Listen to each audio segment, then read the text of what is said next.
할렐루야. 할렐루야. 아멘. 우리 좀 옆 사람을 보면서 이렇게 한번 인사해보면 좋겠습니다. 기억을 외칩시다. 네.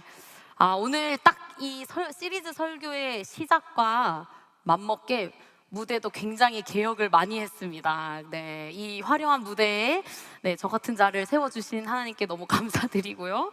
오늘 말씀을 통해서 또 우리 사랑하는 청년들에게 개혁을 외치다라는 주제의 이 말씀 중심이 꼭 잘 심겨질 수 있기를 이 화려한 무대와 함께 여러분들과 함께 나누고 싶습니다. 여러분 혹시 토마스 쿤이라는 사람을 들어본 적 있으실까요? 토마스 쿤, 네, 이 사람인데요. 이분은 인류의 철학 그리고 과학사에 굉장히 획기적인 또 한 획을 그은 사람 중에 한 분입니다. 보통 토마스 쿤이라는 이 사람은 잘 몰라도 저희가 이분이 말한 이 단어는 들으면 다 아실 거예요. 바로 패러다임입니다. 네, 패러다임은 다 한 번씩 들어보셨죠? 이 패러다임은 패턴, 예시, 표본 등을 의미하는 그리스어 파라데이크마, 이것을 영어화한 신조어입니다. 그래서 이 토마스 쿤이 이 패러다임이라는 용어를 1962년에 발간한 과학혁명의 구조라는 본인의 저서에서 이 패러다임이라는 용어를 처음 제시했습니다. 이때 사용된 패러다임은 한 시대의 사회 전체가 공유하는 어떤 이론, 방법, 문제의식 등을 뜻하는데요. 이런 과학의 발전들이 점진적으로 일어난 게 아니라 패러다임이 전환되는 역사의 어떤 시점들이 있었기 때문에 혁명적으로 이루어진다라고 토마스 쿤이 제안했습니다. 그래서 이것을 과학혁명이라고 명명했고요. 그래서 여러분들도 아주 잘 아시다시피 이 패러다임 그리고 이 패러다임의 전환이라는 말은 굉장히 어려운 느낌이 우리에게 탁 다가옵니다.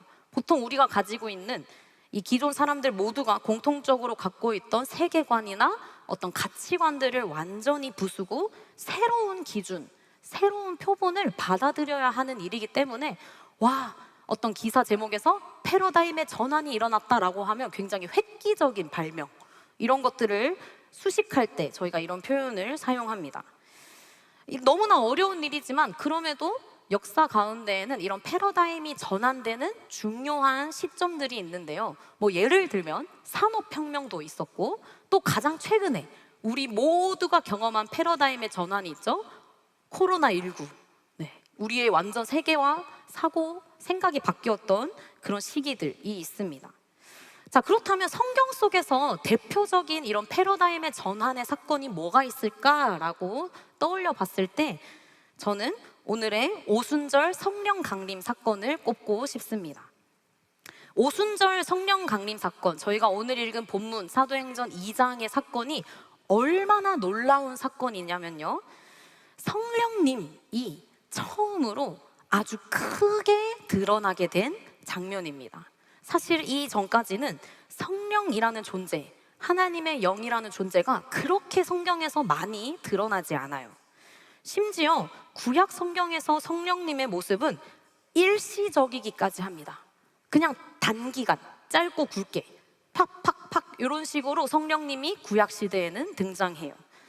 보통 이 성령의 어원을 루아흐라는 용어로 우리가 표현을 하는데, 이것은 숨결, 호흡, 바람, 영혼 등으로 이제 번역이 되고요. 이 야훼, 여호와의 영, 루아흐라는 표현과 함께 쓰이는 동사들을 보면 구약서에 보면 대부분 한시적으로 작용되는 동사들의 이 성령님이 사용이 됐습니다. 그래서 예를 들면 누구 위에 덮치다, 누구를 옷 입히다, 밀어붙이다 라는 등등의 동사가 이 성령님이라는 단어와 함께 쓰입니다. 그래서 여호와 하나님께서 어떤 특별한 사람들, 사사, 왕, 예언자, 이런 사람들을 덮쳐서 그들로 하여금 그때그때 특수한 어떤 신적 영적인 어떤 행위들을 할 수 있게 하고 초자연적인 힘과 권능을 덧입게 하는 것이 이전까지의 성령님의 모습이었습니다. 그래서 굉장히 구약시대 성령님은 소수의 사람들에게 일시적으로 임재하시고 우리 인간의 바깥에서 기름 부으시는 형상의 모습을 갖고 있었다면, 오늘 사도행전 2장부터는 완전히 성령님의 모습이 변화됩니다. 모든 사람 안에 내주하시고요, 그리고 우리 안에서 바깥으로 역사하시는 분이 성령님이 됩니다. 그래서 이 성령의 능력을 힘입어서 성령 충만한 제자들이 땅끝까지 이르러 복음을 전하는 게 이제 사도행전 2장 이후의 모든 신약 복음서의 내용들이 됩니다. 이처럼 오순절 성령 강림은 우리 그리스도인들의 패러다임을 완전히 바꾸는 어떤 기념비적인 사건이 되는 거지요. 또 한편으로 오늘부터 시작되는 시리즈 설교 주제인 종교개혁도 그러한 사건 중에 하나입니다. 예수 그리스도의 탄생 이후에 1000년이 훌쩍 넘도록 중세시대까지 이 로마 가톨릭 서방교회가 이 중세 유럽, 그 당시 세계를 제패하는 이 사람들의 패러다임을 완강하게 만들어 왔습니다. 근데 1517년 10월 31일에 그 완강했던 1000년 가까이 이루어왔던 그 로마 가톨릭의 패러다임의 전환이 일어나게 됩니다. 바로 마르틴 루터라는 사람이 그 당시 교황의 중심으로 하던 서유럽 정치, 그리고 서방교회의 면죄부 판매, 그리고 연옥에 대한 교황권 주장, 마지막으로 공로 사상을 비판하는 95개조의 반박문을 탁 성회에 붙이면서 말이죠. 이로부터 불일 듯이 종교개혁이 일어나는데, 이것은 프로테스탄트 개혁으로도 불리고요, 부패한 이런 교황제도 중심의 서방교회, 그런 제도들을 새롭게 개혁시키고자 하는 운동으로 촉발됩니다. 그래서 바라기는 이 오순절 다락방 성령 강림 사건이 예수님 시대에서 성령님의 시대로 패러다임이 전환되고, 또 루터의 종교개혁이 가톨릭에서 기독교로 패러다임이 전환된 것처럼, 또 우리 시리즈 설교를 통해 저와 여러분들이 하나님과의 관계에 새로운 패러다임을 경험하고 성령의 능력으로 우리 인생의 종교개혁이 일어나는 그 지점이 되기를 간절히 소망합니다. 자, 그래서 오늘 루터의 이 종교개혁 그리고 오순절 다락방 사건을 연결지어서 설교할 때 제가 주요 키워드 5가지를 요걸로 잡아봤습니다. 바로 5 솔라라고 하는 건데요, 이 5 솔라는 종교개혁 당시에 이제 처음으로 대두된 이 개신교, 우리 프로테스탄트들의 대표적인 표 5가지는 이것입니다 라고 하면서 이제 저희가 정했던 5가지입니다. 여기서 라틴어로 솔라가 오직이라는 뜻을 가지고 있어요. 그래서 각각 5가지의 내용은 다음과 같습니다. 첫째, 성경은 유일하신 하나님의 영감으로 쓰여진 권위 있는 말씀이고 기독교 교리의 유일한 원천임을 고백하는 솔라 스크립투라. 그리고 2번째는 인간은 죄로 인해서 참된 생명을 완전히 잃어버린 절대적 절망의 상태에 있고, 이것을 인간 스스로는 결코 벗어날 수 없지만 오직 십자가에서 하나님의 의를 이루신 예수 그리스도의 공로로 덧입을 수 있다라고 고백하는 솔루스 크리스투스. 그리고 3번째로는요, 예수 그리스도의 공로를 덧입혀 주는 것이 전적인 하나님의 선물이라는 고백인 솔라 그라티아. 그리고 4번째로는 하나님이 내리시는 구원의 은혜가 오직 믿음을 통해서 받을 뿐이라는 고백인 솔라 피데. 그리고 이제 마지막으로 이 성직자의 권위, 목사의 권위가 하나님과 동등되게 취하지 않고 모든 영광은 사람이 아닌 하나님에게로만 향한다라는 고백인 솔리데오 글로리아입니다. 그래서 저는 이 5가지를 오늘 다 다루기에는 시간도 너무 부족하고 해서 딱 3가지, 솔라라고 시작되는 이 3가지를 가지고 여러분들과 함께 나누고자 합니다. 먼저 첫째로 성령의 능력. 성령의 능력은 오직 믿음으로 옵니다. 마틴 루터는요, 가톨릭의 그 당시 수도사 겸 사제였습니다. 그는 1481년 11월 11일 작센 아이스레벤의 작은 마을 광산 광부의 아들로 태어났습니다. 그래서 그는 당시 독일의 가장 큰 대학교였던 에르푸르트 대학교에 입학을 해서 학사 학위를 받고 또 3년 뒤에 거기서 석사까지 하게 됐습니다.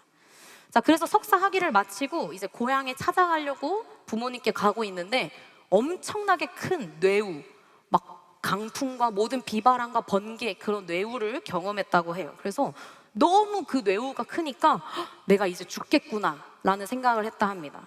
그래서 그 순간 하나님한테 이렇게 서원했다고 해요. 하나님, 만약에 제가 여기서 살게 되면 제가 수도사로 살겠습니다 라고 서원을 했고, 정확히 2주 뒤에 그 서원을 이행하기 위해서 어거스틴회 수도원으로 루터가 들어갔습니다. 그때 나이가 몇 살이냐면 불과 22살이 안 된 나이였어요. 여러분들과 비슷한 나이대의 청년이었습니다. 근데 이 루터는 굉장히 특이한 게요, 루터를 보면 하나님의 진노, 그리스도의 두려운 심판에 굉장히 공포감을 느끼고 있던 사람이었습니다. 그래서 일부러 내 육체를 혹사시켜서 자기 고행을 통해 자기를 부인하려고 무척 애를 쓴 사람이었어요. 그리고 이제 가톨릭에 보면 고해성사라는 걸 하죠. 신부님에게 찾아가서 이제 이렇게 가림판이 있고 거기 앞에 자기의 죄를 고백하는 고해성사를 하면 하나하나 그 작은 죄까지 다 사면을 받아야 내가 죄의 사함을 받았다라고 생각했던 사람입니다. 그래서 어느 정도였냐면 일화가 있는데요, 6시간 동안 고해 신부 앞에서 자기 죄를 고백해요. 6시간 동안. 그리고 이제 좀 된 것 같아 해서 그 고해소를 나오는데 또 작은 회개하지 않은 죄가 생각난 거야. 그래서 다시 들어가요. 그래서 이 루터의 고해 신부가 너무 짜증이 났대요. 그래서 루터한테 뭐라 그랬냐면, 다시 올 거면 진짜 부모님을 죽인 정도의 죄가 아닌 이상 오지 마라, 이렇게 얘기할 정도로 루터는 굉장히 그 강박, 하나님 앞에 내가 굉장히 모든 죄를 사함받아야 한다는 그게 되게 강했던 사람입니다. 그리고 이 루터의 고해 신부가 뭐라고 루터에게 얘기했냐면, 야, 루터 신부님, 당신은 당신 스스로가 구원의 길을 너무 어렵게 만들고 있어요. 그냥 하나님을 사랑하시면 돼요 라고 이야기를 했는데, 이에 루터가 뭐라고 대답했냐면, 나는 하나님을 사랑하지 않습니다. 나는 오히려 하나님을 미워합니다 라고 말했다고 합니다. 그래서 이 고해 신부가 루터라는 이 수도사가 너무 자기 자신한테 매몰되고 집중하다가 미칠까봐, 폐인이 될까봐 이대로 두면 안 되겠다 싶어서 이제 그를 끌어내서 비텐베르크 대학교의 성경학 교수로 보내버립니다. 그리고 그 지역에서 설교도 하고 목회도 하는 사역도 시켜서 너무 스스로의 어떤 생각에 가둬지지 않도록 하는 조치를 취했다고 해요.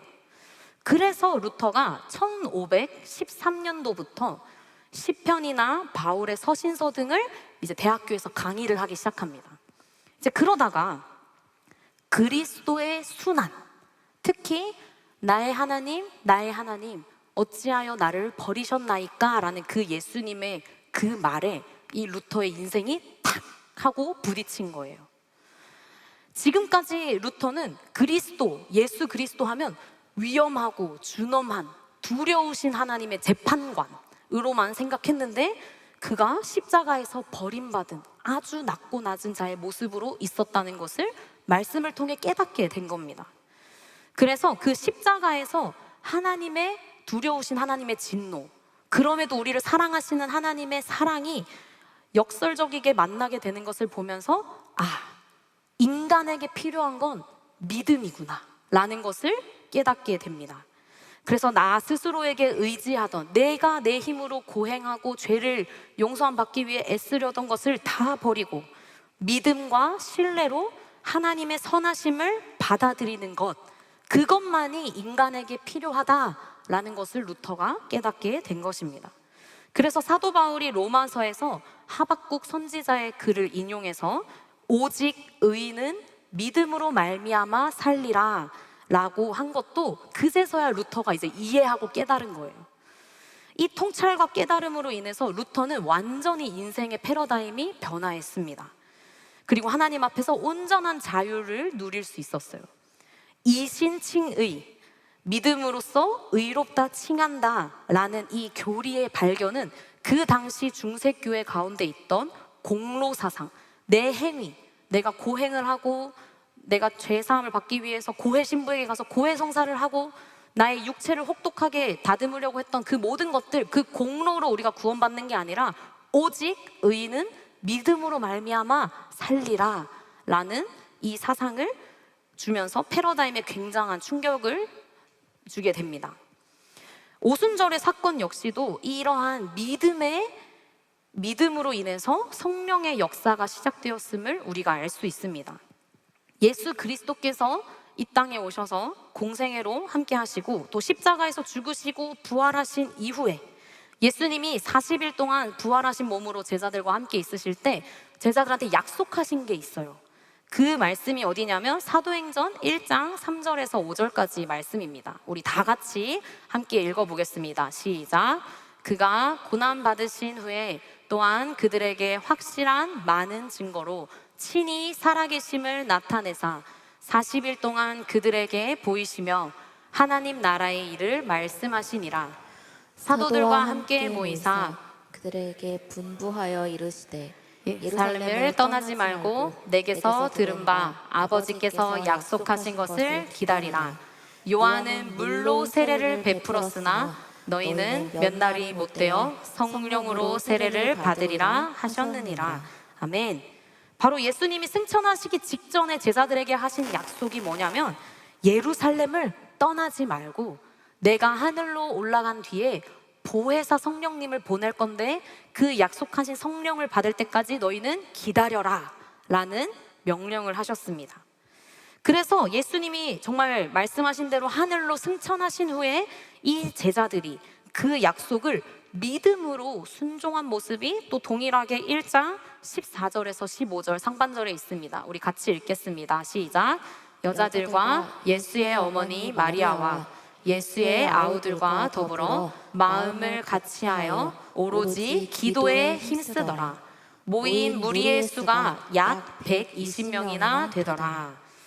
120여 명의 제자들이 바로 우리가 오늘 읽었던 본문 사도행전 2장 오순절 사건을 경험한 그 제자들입니다.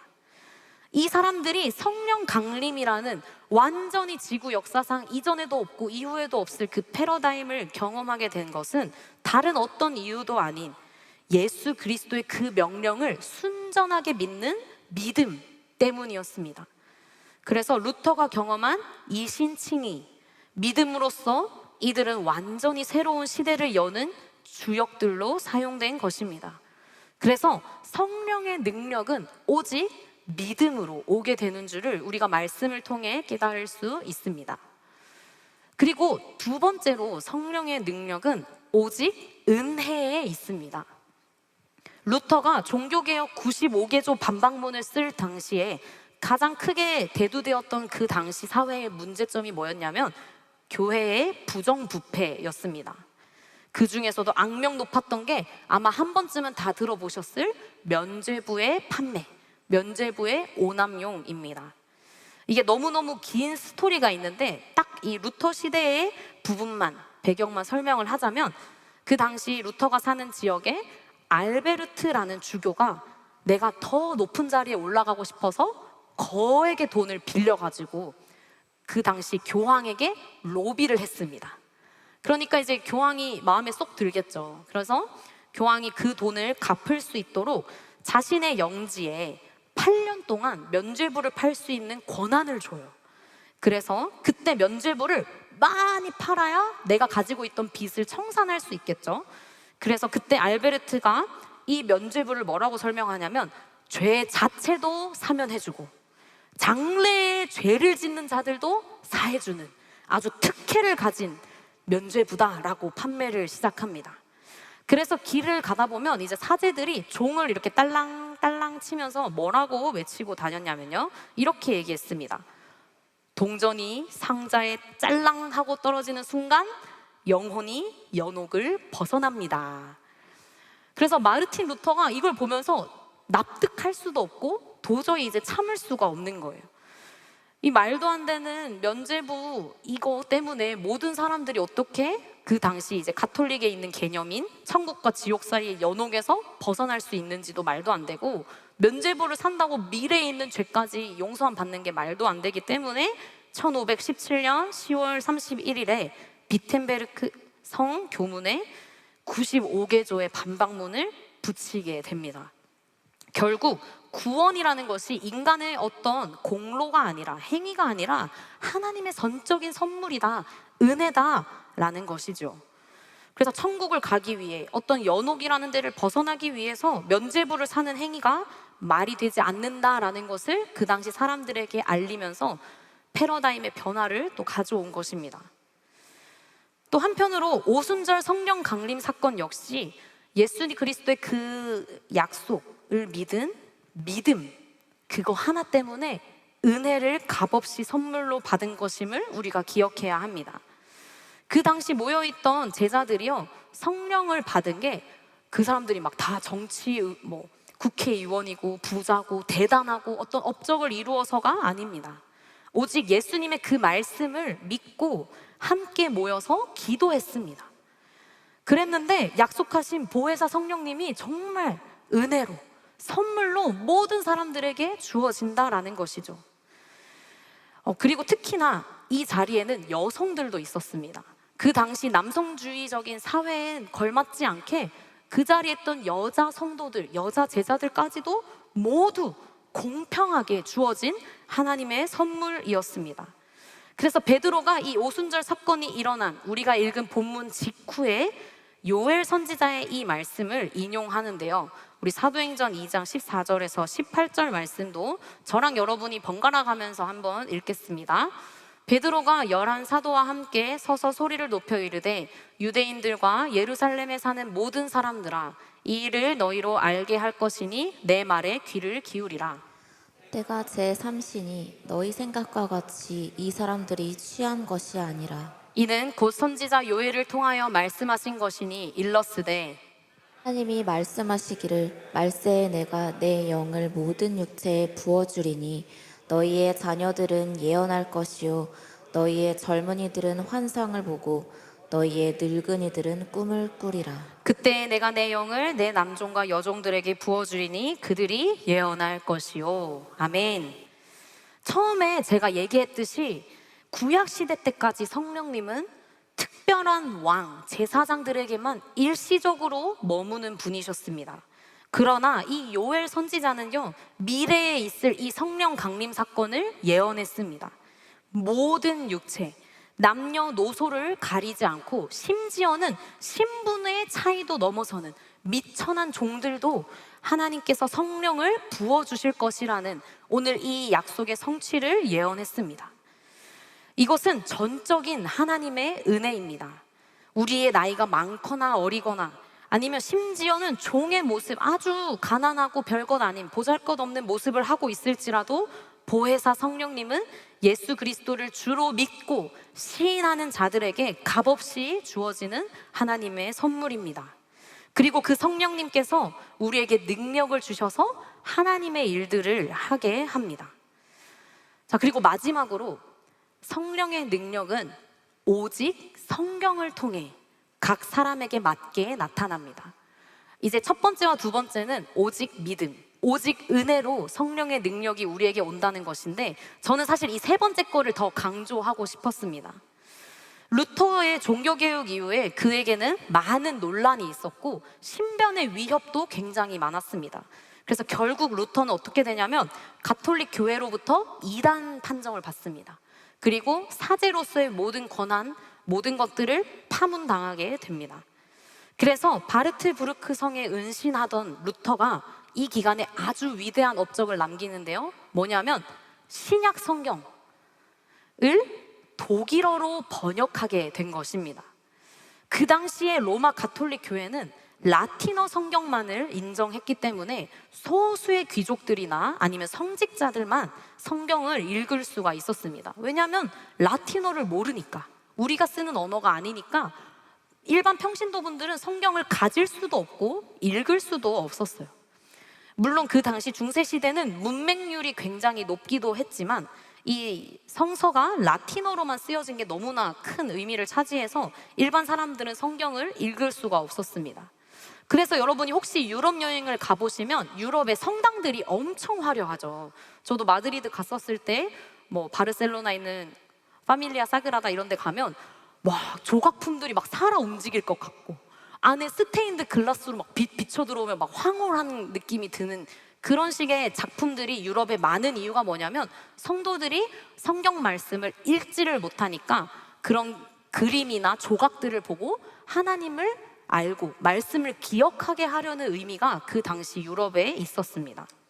어찌 됐던 간에 성직자들이 이 부분을 악용해서 이 성도님들이 직접 성경을 읽지 못하니까 말씀을 왜곡해서 강대상에서 전한다든지 하는, 아니면 성도님들을 내 필요에 맞게 쓰기 위해서 좌지우지하기 위해서 성경을 쓰는 등의 이런 악행들이 있었습니다. 그래서 루터가 이 성경을 독일어로 번역하면서 뭐라고 이야기했냐면 우리는 오직 믿음으로 오직 은혜로 모든 신도는 직접 하나님을 경험하고 만날 수 있다라고 말했습니다. 그래서 독일어로 처음 성서를 번역하게 된 거죠. 그리고 이로써 성경 번역의 시대가 열립니다. 모든 사람들이 하나님의 말씀을 직접 읽고 여러분들이 지금 보는 것처럼 들을 수 있게 된 것입니다. 그리고 2023년 작년 기준으로 이 구약과 신약이 전부 다 번역된, 완전히 번역된 성경의 언어가 약 700개 이상이고 성경의 어떤 한 부분이라도 번역된 언어는 약 3,500개 정도가 되는, 이 성경책은 지구상 가장 많은 언어로 번역된 책이 되었습니다. 그리고 이제 오순절 성령 강림 사건도 함께 보면 성령님께서 성경에 처음 드러나시는 이 사도행전 2장에서 성령님이 우리에게 오셨을 때 나타난 첫 번째 사역이 있습니다. 바로 뭐냐면 천하 각국으로부터 온 사람들의 언어로 하나님의 큰 일, 복음을 전파한 것입니다. 그래서 사도행전 2장 3절에서 8절 말씀도 제가 읽어드리겠습니다. 마치 불의 혀처럼 갈라지는 것들이 그들에게 보여 각 사람 위에 하나씩 있더니 그들이 다 성령의 충만함을 받고 성령이 말하게 하심을 따라 다른 언어들로 말하기를 시작하니라. 그때 경건한 유대인들이 천하 각국으로부터 와서 예루살렘에 머물러 있더니 이 소리가 나매 큰 무리가 모여 각각 자기의 방언으로 제자들이 말하는 것을 듣고 소동하여 다 놀라 신기하게 여겨 이르되 보라, 이 말하는 사람들이 다 갈릴리 사람이 아니냐? 우리 각 사람이 난 곳 방언으로 듣게 되는 것이 어찌 됨이냐? 이 당시 오순절 다락방에 있었던 제자들이 대부분 갈릴리에서 온 사람들이었습니다. 근데 이 갈릴리 사람이다 라고 하는 그 표현이 굉장히 그 사람을 낮추고 깔보는 용도로 자주 사용되는 용어였습니다. 왜냐하면 당시 그 갈릴리 지역에는 가난한 사람들이 많았어요. 그리고 교양이 없다라고 여겨졌기 때문에 이 갈릴리 사람이라고 하면 굉장히 경멸적인 태도로 이 제자들을 표현한 것입니다.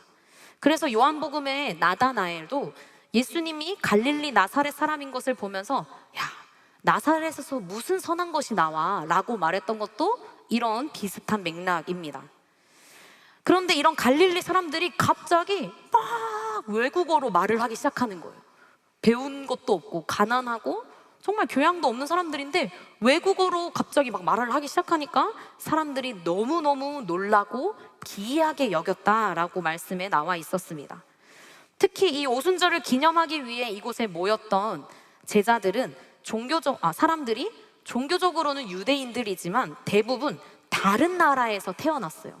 왜냐하면 예수님 당시만 해도 이미 이스라엘은 없어졌습니다. 로마로 각국으로 이 디아스포라 유대인들이 다 흩어져서 살 때였어요. 그래서 나는 유대인이긴 한데 나는 메소포타미아 사람이야 라든지 언어가 다른 것이죠. 근데 갑자기 오늘 갈릴리 제자들이 내가 아는 우리 지방 언어로 말을 하기 시작하니까 너무너무 깜짝 놀랐습니다. 그래서 이 9절부터 10절까지 나오는 지명을 이렇게 사진으로 보면요, 예루살렘을 중심으로 한 이 동서남북 수많은 각국의 나라들에서 왔음을 우리가 볼 수 있습니다. 그래서 신학자 몰트만은 이 교회가 방언과 함께 탄생했다라고 말하기까지 하는데요. 이처럼 오순절 성령 강림 사건은 하나님의 말씀이 각국의 언어로 전달된 최초의 사건입니다. 그래서 성경이 보편성을 가진다, 모든 사람의 언어로 들을 수 있는 것이다 라는 성경의 보편성을 띠는 본문이기도 합니다. 특히 저는 이 11절 말씀을 주목해서 보고 싶은데요, 이 부분만 우리 다 같이 한번 읽겠습니다. 시작. 우리가 다 우리의 각 언어로 하나님의 큰 일을 말함을 듣는도다 하고, 여기서 본문은 8절에서 했던 말을 인용하면서 다시 강조하면서 한 마디가 더 붙어요. 바로 우리의 각 언어입니다. 소유격을 덧붙였습니다. 이 우리의 각 언어로 듣는다라고 8절에서 11절에서 두 번이나 강조된, 사람들이 너무너무 놀라고 신기하게 여겼던 것을 우리가 한번 이해해 보기 위해서 해외에 갔던 경험을 한번 떠올려 보면 좋겠습니다. 저는 지난 추석에 일본 오사카랑 교토로 여행을 갔다 왔는데요. 저희 부모님이랑 남동생이랑 같이 가족여행을 갔는데 부모님을 모시고 유니버셜 스튜디오를 갔습니다. 진짜 쪄 죽는 줄 알았어요. 34, 5도가 되는 엄청나게 더운 그곳에서 어머니 아버지를 모시고 막 마리오 월드 보고 막 같이 이렇게 하면서, 엄마 아빠는 굉장히 흥미가 없어 했는데 아무튼 그 유니버셜 스튜디오가 추석이기도 하고 한국 사람도 많은데 진짜 세계 각국에서 스페인 말도 들리고 러시아 말도 들리고 엄청나게 많은 사람들이 거기에 모여 있더라고요.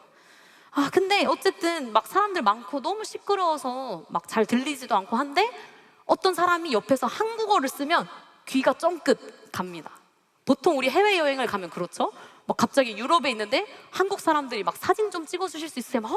제가 찍어드릴게요 하고 되게 반갑고, 그만큼 그 수많은 나라 속에서 한국어가 들렸을 때 너무너무 반가운 그 기분이 드는 것처럼 이 당시 오순절 성령 강림 사건 때도 동일합니다. 수많은 나라에서 왔던 그 사람들이 예루살렘에 왔더니 갑자기 우리나라 말로 하나님의 복음이 들려, 성령님의 그 목소리가 들려. 이게 너무너무 신기하고, 또 하나님의 그 복음이 이제 나의 복음이다 라고 생생하게 의미 있게 전달이 되었을 것 같습니다. 물론 몇몇 사람들은 이렇게 방언을 하는 제자들을 보고 야, 쟤네 술 먹었네, 술 취해서 헛소리하네, 이렇게 조롱하기도 했습니다.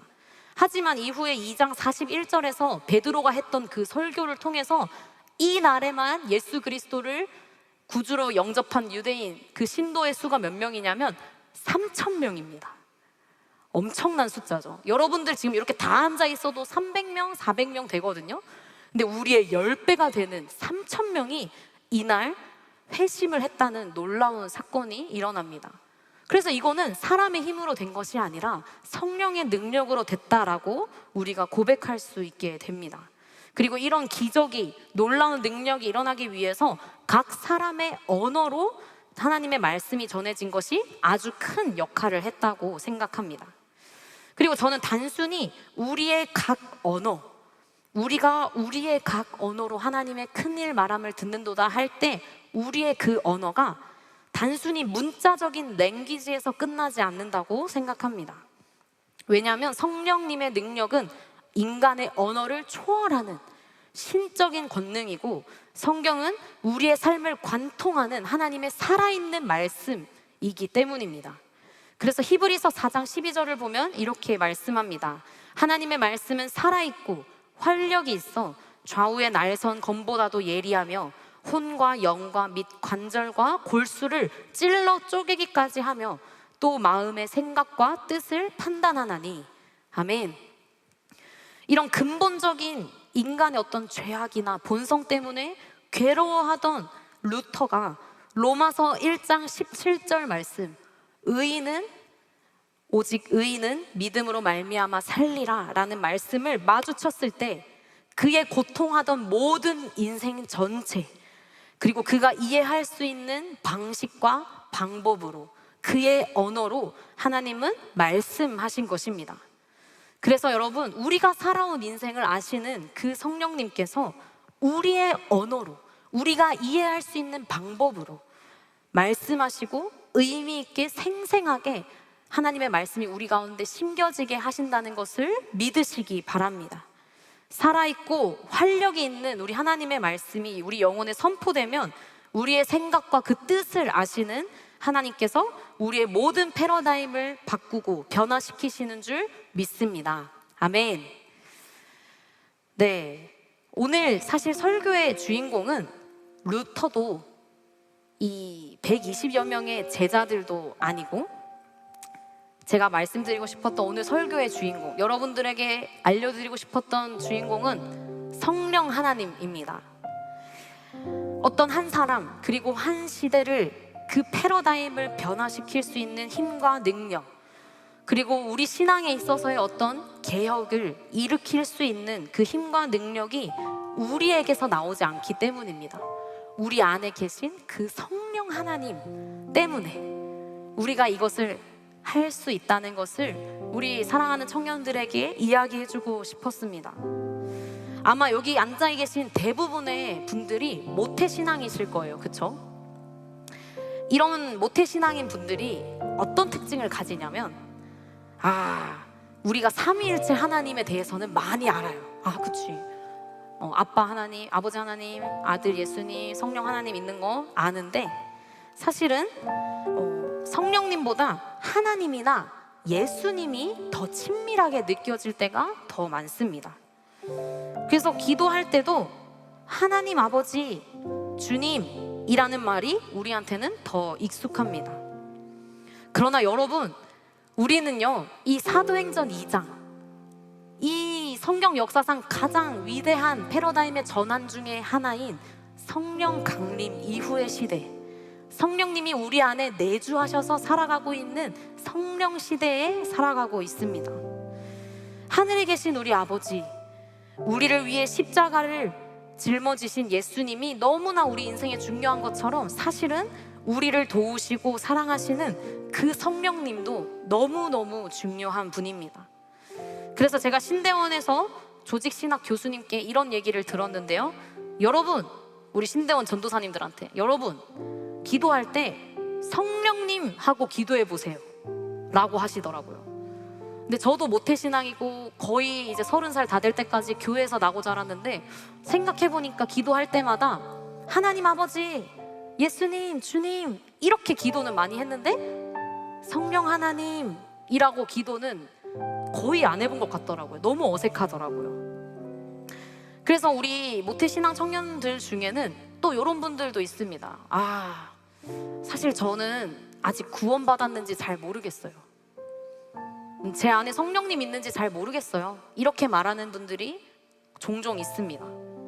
그런데 여러분, 제가 수업 때 배우고 또 신학적으로 제가 확신하고 여러분들에게 선포해 줄 수 있는 것은, 우리가 우리의 구원을 위해 예수 그리스도를 믿는 그 순간 여러분은 성령 안에서 세례를 받은 것입니다. 그래서 여러분들 안에 이미 성령님이 계세요.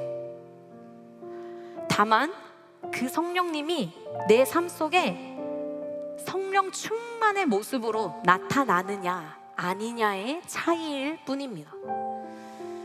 그렇게 우리는 날마다 그 성령 충만하기 위해, 성령님의 능력을 힘입기 위해 루터가 오늘 강조했던 오직 믿음, 오직 은혜, 오직 성경이 필요한 것입니다. 이 솔라, 오직 이라는 말처럼 사실 이것밖에 우리한테 필요한 것이 없습니다. 너무 감사한 일이죠. 우리가 취업 준비를 하고 대학교를 가려면 수많은 자소서와 능력과 어떤 기준들이 필요한데, 아니요, 우리한테 오직 필요한 것은 정말 이 기초적인 3가지: 믿고, 은혜를 값없이 누리고, 우리 각 사람에게 맞는 언어로 말씀하시는 그 성경을 우리가 함께 인생 가운데 동반자로 가지고 가는 것입니다.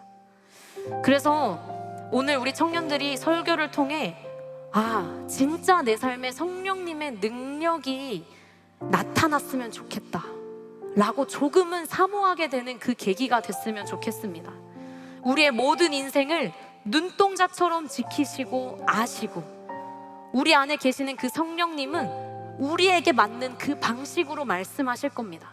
때로는 우리 주변의 셀 리더를 통해, 목사님을 통해, 전도사님을 통해, 아니면 지나가는 어떤 자연을 통해, 아니면 정말 우리에게 계시된 그 하나님의 살아있는 말씀을 통해 여러분들에게 맞는 그 언어로 이야기하실 것입니다. 그래서 정말 성령 안에 우리가 날마다 나의 신앙의 개혁을 외치고 나 중심의 삶을 살던 그 패러다임을 완전히 벗어나서 하나님 중심의 삶을 살아내는 저와 여러분들이 되길 주님의 이름으로 소망합니다. 아멘. 네, 우리 시간 말씀을 생각하면서 같이 찬양하면 좋겠습니다. 가사를 생각하시면서 오늘 우리 가운데 계신 이 성령님 나에게 말씀해 달라고 우리 시간 함께 믿음으로 고백하면 좋겠습니다.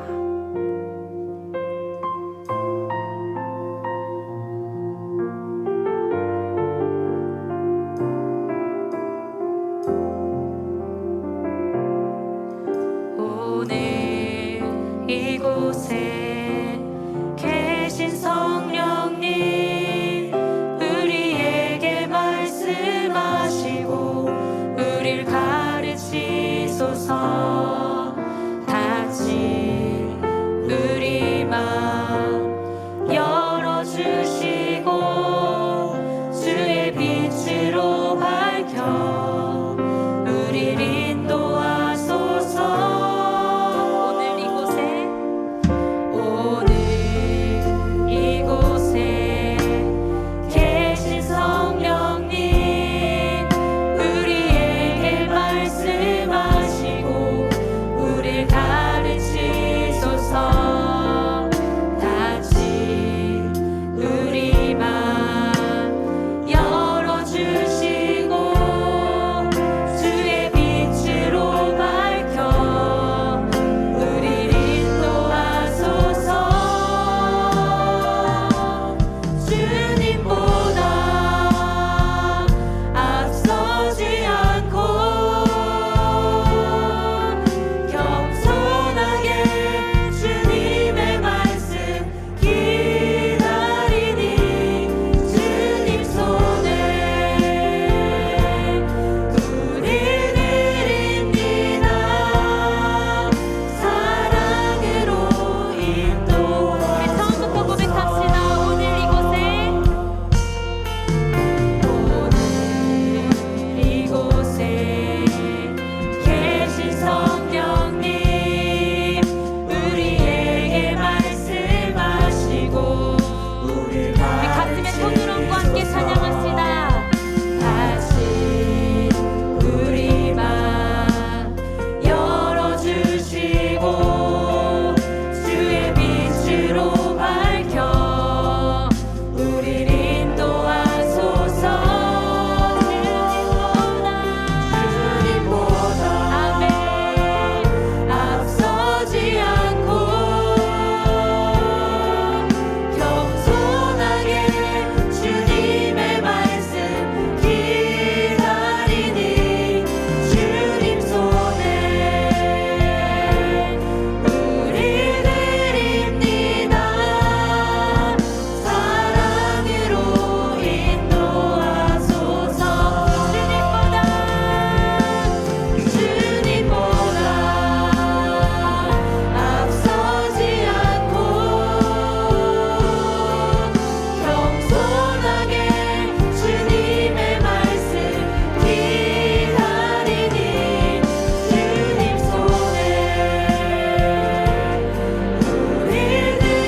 기도하실 때 우리 성령님의 이름을 부르며 함께 기도합시다. 오늘 루터의 종교개혁과 이 오순절 성령 강림 사건을 통해 성령의 능력은 오직 믿음, 오직 은혜, 오직 성경을 통해 우리에게 말씀하시는 것을 알게 되었습니다. 우리 안에 내주하고 계신 성령 하나님을 날마다 더욱더 경험하는 우리 청년들 되기를 소망합니다. 우리의 연약함을 보고 눈물로 기도하고 계신 성령님께서 우리의 약한 믿음을 굳게 세우시고 오직 하늘로부터 부어지는 은혜를 사모하며 이 하나님의 말씀을 더욱더 가까이 하도록 우리를 인도하실 줄 믿습니다. 성령님, 우리 청년들 가운데 역사하여 주시옵소서. 성령 하나님, 우리 가운데 말씀하여 주시옵소서. 우리 시간 다 같이 우리 주님의 이름 외치며 우리 성령님을 부르짖으며 함께 기도하겠습니다. 주여, 주님, 성령님 하나님 역사하십시오. 성령 하나님, 우리 가운데 기름 부어주십시오. 하나님, 이 시간 오직 성령의 능력이 당신의 그 말씀과 오직 믿음과 은혜를 통해 우리 가운데 역사하신다는 것을 우리 사랑하는 청년들에게 전수하십시오.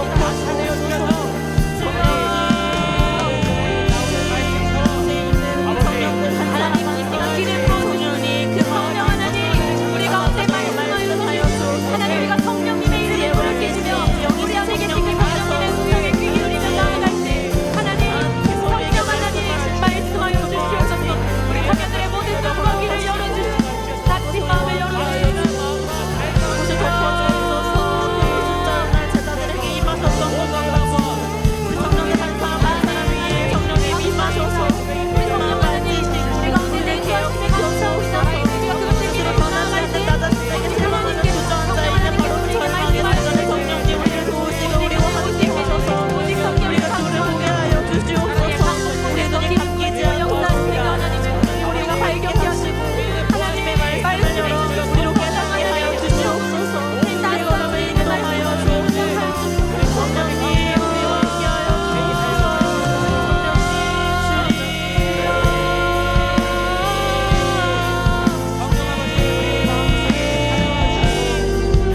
마지막으로 함께 기도하실 때 우리 성령 충만을 사모하며 기도합시다.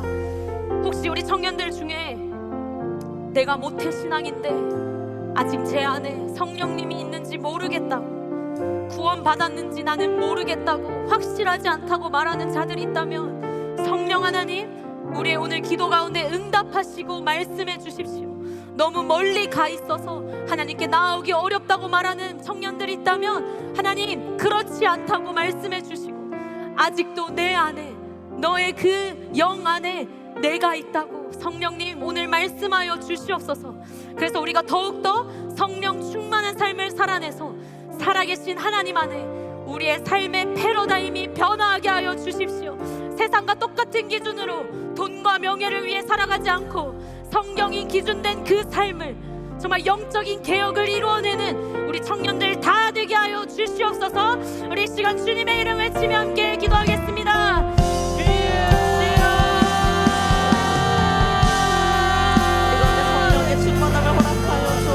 성령으로 충만하게 하여 주옵소서. 나는 그 어떤 것이 아닌 주님의 말씀을 향해 달려갈 수 있는 성령의 능력을 허락하여 주옵소서. 그 말씀 앞으로 나아가 그 말씀 앞에 순복하며 그 말씀으로 살아갈 수 있는 힘과 계시의 성령께서 우리와 함께 하시고 우리가 분별케 하시고 그 말씀을 따라 걸어가게 하여 주옵소서. 오직 주님의 말씀을 따라 사는 그 삶이 오직 성령의 능력으로부터 나옴을 믿사오니 주님, 우리가 그것을 구하오니 주님의 성령으로 우리와 함께 하셔서 우리를 인도하여 주옵소서. 그 말씀을 향하여 달려가기를 원합니다. 그 은혜를 향하여 달려가기를 원합니다. 오직 그 능력이 성령으로부터 나옴을 우리가 믿고 고백하며 우리가 구하오니 주님의 성령으로 충만하게 하여 주옵소서.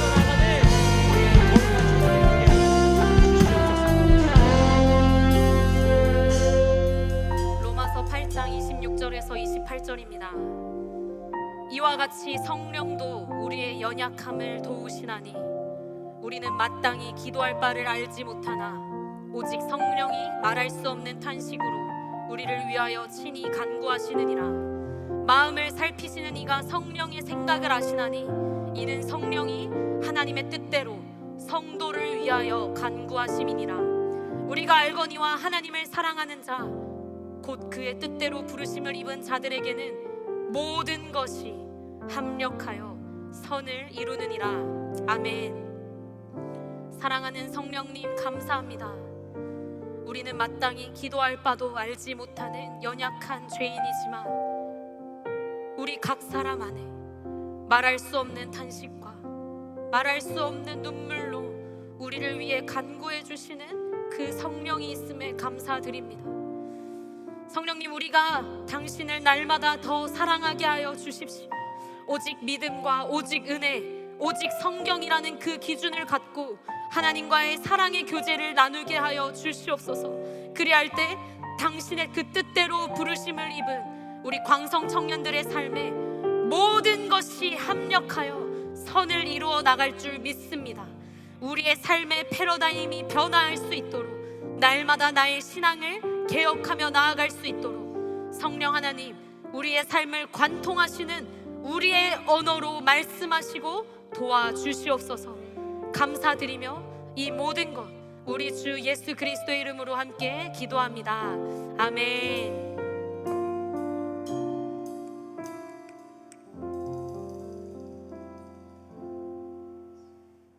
지금 우리 주 예수 그리스도의 크신 은혜와 하나님의 사랑하심과 성령의 교통하심이 우리에게 참된 진리를 가르치시고 하나님 앞으로 인도해 가시는 성령님을 의지하며 살아가길 소망하는 거룩한 빛 광성교회 청년들 위해, 이곳에 있는 모든 영혼들 위해 지금으로부터 영원까지 함께 하시길 간절히 축원하옵나이다. 아멘.